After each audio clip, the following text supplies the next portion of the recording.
So few, so proud, so emotional. Hello, Clancy.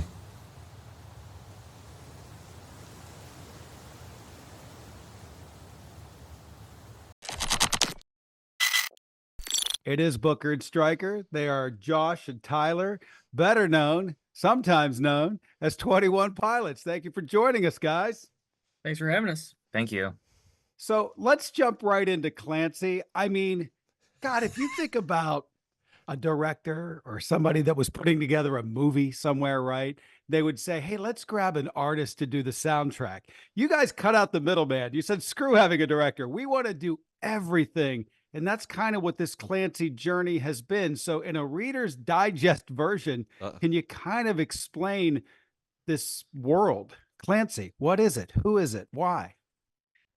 Clancy, that's a great question. It is going to be the quick version, but Clancy is kind of our hero, our protagonist of a story that we've been telling for over 10 years now. And so, you know, with the record Blurry Face, that was kind of the introduction of the antagonist, kind of the bad guy of this story. He's also known as Nico, so he's referenced a few times in other songs. So Blurry Face is the bad guy, Clancy is the good guy. This is a story we've been telling where we haven't really revealed kind of the name or identity of our hero the whole time. And so for us to finally name the album Clancy is kind of I guess a planting a flag moment for us as in our fans that have been following the story this whole time. So this is kind of the first time we've been really out front with what the story has been telling and the characters and the world that it lives in and everything. And we're excited to kind of give it its final hurrah on this album. So that's the goal. It's Tyler and Josh from 21 Pilots with Booker and Stryker. So Tyler, when you wrote Blurry Face and you made it, you knew that there would be a Trench and a Scaled and Icy and a Clancy. Back when Blurry Face came out, you knew what was going to happen? Yeah, I guess we probably could have tipped our hat, tipped our hand a little better than we did. But yeah, I mean, it was, I think it's interesting how I knew for Scaled and Icy, the previous record, I knew that there was going to be some sort of record that was dedicated to kind of isolation and captivity. And it is truly unbelievable that it lined up, and not to, there's obviously no positives that come from 2020 and having to quarantine and everything, but it is pretty eerie how it all lined up that was the album that we wanted to tell, and yet at the same time we were personally living this inability to go out and tour, and this kind of fighting the feeling of isolation just like everyone else in the whole world was feeling. So yeah, no, the cadence of the records, it was kind of, I guess, there are some details you fill in on the way, but the overall outline has been there for a long time. Overcompensate is sort of the first part of this journey. I don't know if it's the first song in chronological order or if it's, quote, the single. It is badass. It's got this Prodigy thing going to it. Did you decide this was a single, or is this really just the first part of this new journey in that order? I don't think that we really saw it as a single as much as I think we learned the importance of an opening track on an album. I think that when people think back on our record, Trench, they just say it was it's so rock heavy and so, so distorted and threatening. And I would say, well, you're just describing Jumpsuit, which is the first song on the record. And I realized at that moment that a lot of people like the opening track of an album and the opening song of a concert.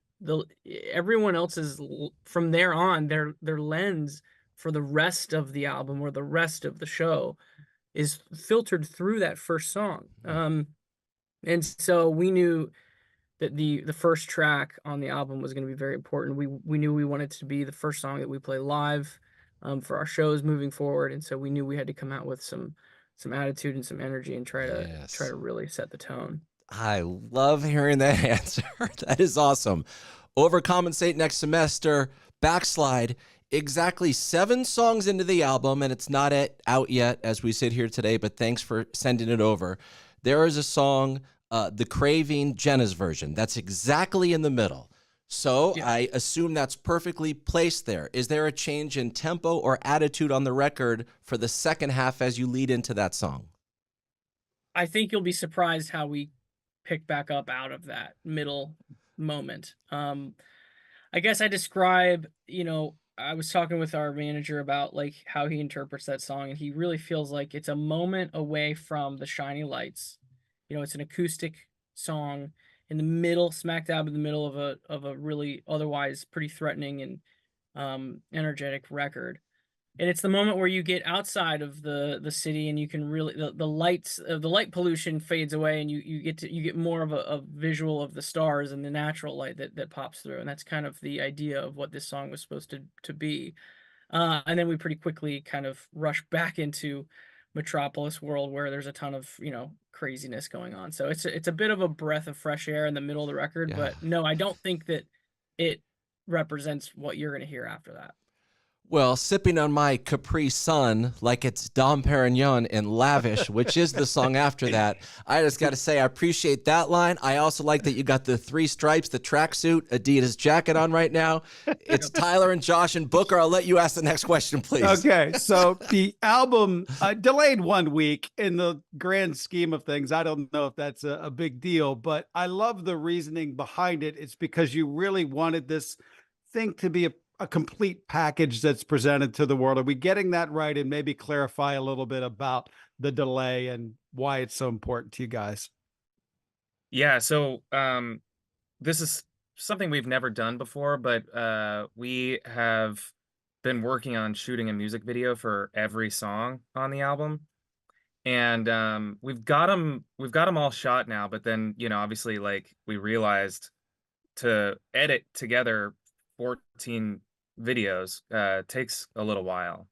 So yeah, we wanted to get them right and make sure that we feel really happy and proud of all these, because a lot of times when you're introduced to a song or an album, you kind of, in your mind, you visualize the music video that it corresponded with. And so I think we wanted to take that really seriously and present it the way that we envision doing it. Stryker, I know, All has right. one of your numbers. I'm All not sure if he has right. both All of right. your numbers, but I know All at one right. point he was like, guys, I'm Come on. available for one of these videos. Yeah, he on. texted No. me about it. It was okay. And then the response was noted. This is the greatest moment in Booker and Stryker history. So I take it that he didn't make the cut. Jesus Christ. Stryker didn't know who to text. Yeah. Should have texted me. I would have put you in right away. You would have So you slotted screwed up, dude. Stryker, I gotta be honest. Listen, Yeah. I would have gone on the casting couch in a rated G sort of way. I would have showed you my reel and my past acting performances. Yeah. I do have moving on. Booker, I got to kick No need your to ass. move on. I think we should stay on this for a I'm while. so This is kind of hurt. funny. Denied. Noted. Already is. Noted. I said more than that. I didn't just say noted. Come on. No, it was noted. Now I'm That was pulling up my it. text. I think we want to frame it and hang it on the wall in the office. We Good really to know. do. Noted. I think it's the exact Yeah. line. Look it Yeah, up. haha, for sure noted. Yeah. That's what I said. For sure meant no way, I think, in that. Yeah, that's like for sure. To be fair, that's what Tyler texted me back when I asked if I could be in the band. I gotcha. So just give it some time. Okay. Be persistent. I have questions for my man Josh Dunn, whose name gets dropped, of course, in Overcompensate. How many of the videos for all the songs, I think there's 13, did you direct? I did one of them. Which one? The song Backslide. And yeah, I guess directing a video is it's just like a long TikTok. Really long. Yeah, it's a really long, thought out, expensive TikTok. Is really all it boils down to. Did you enjoy it? Yeah, I did. No, you didn't. It was really stressful. It's When we were wrapping up, I was like, "Hey, you think you'd ever want to do this again?" He said, "No." I'll pass. No, I think, I mean, it's like anything that you have to put a lot of like hard work and effort into. is tough, but then the reward is the outcome of that result. And I think we experience that when we write and record records, and then put shows together or tour. It's a nice payoff, and to have something that you can sit with and enjoy, and other people can enjoy, is meaningful for sure. So yeah, it was hard work, it was stressful, and I think I think just the kind of making sure that all the time management on the day of shooting, because I all of a sudden got like ultra sensitive of his time, while he's like the star of the music video.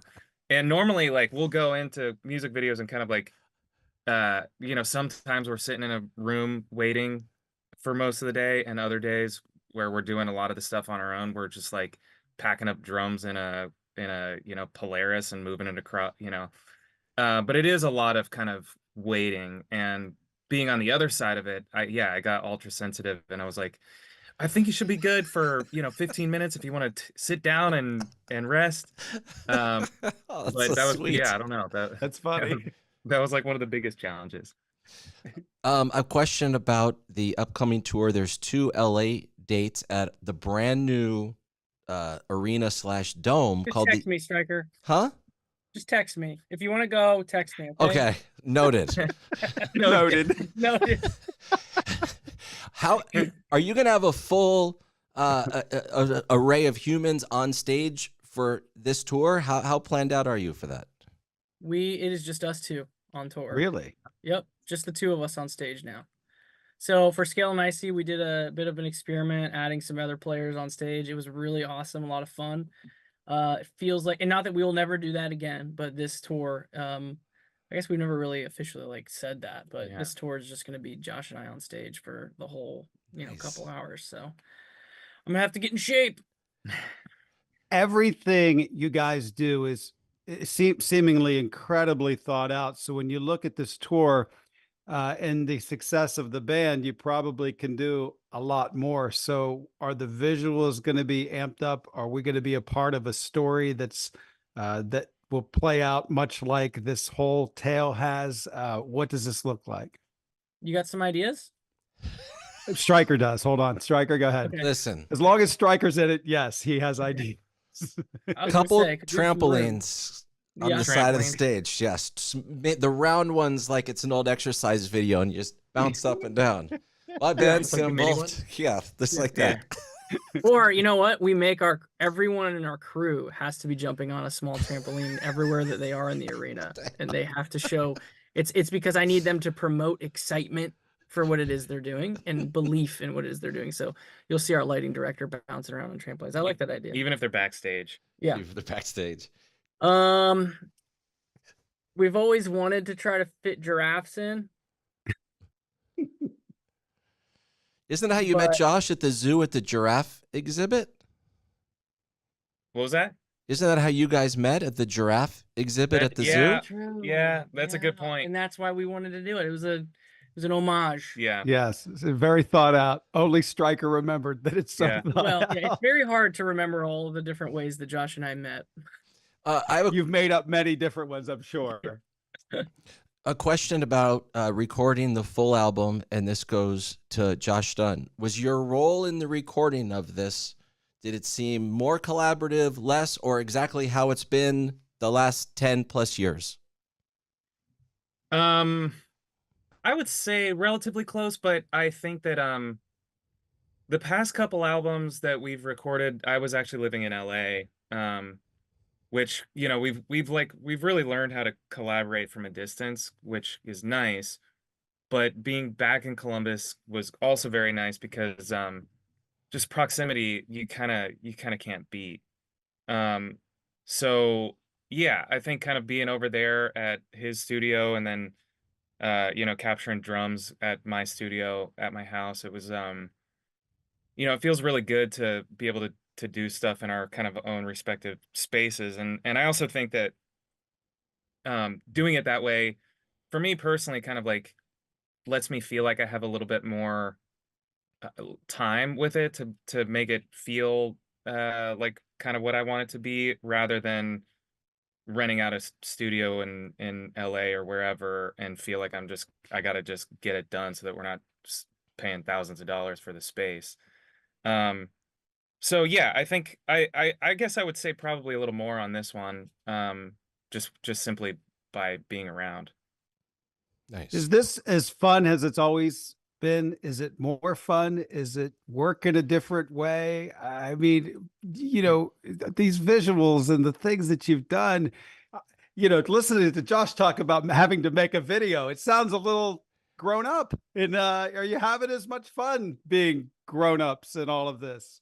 I was gonna say, I described it to someone the other day that, when I had 2 kids, I felt like a musician who had 2 kids. But then now that I've had my third, I feel like a dad who plays music. Like, this is just the cherry on top to everything else in life. It really does put it in perspective, having been able to do this for this long, just how lucky we are to be in this position. I mean, there's so many bands and artists that are probably way more talented and way more deserving of this than us, and yet somehow, we've found this crease with a group of people and a fan group that just elevates us in a way that sometimes we don't really deserve, but we're just trying to stay appreciative. And yeah, we're having fun. We're still having a lot of fun.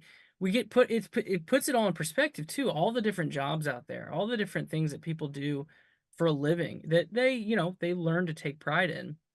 How lucky we are that this is ours. And and it's relatively, as much as recording a music video is hard to do, I always say it's better than mulching. So I always say digging ditches. That's funny. Of course, I'm from like Wheeling, West Virginia, so we're probably we're very close in our thought processes. Yeah. It has to do with gardening with all of us, or pumping gas, one or the other. Yeah, right. yeah. One thing that you just mentioned about deserving this and how has this happened? Listen, I'm an old dude. You can see the grays in my hair now. I remember in 2012, I didn't even know what you 2 idiots look like, and I heard this music, and I felt an instant connection. And so I started screaming, there are these 2 guys from Ohio.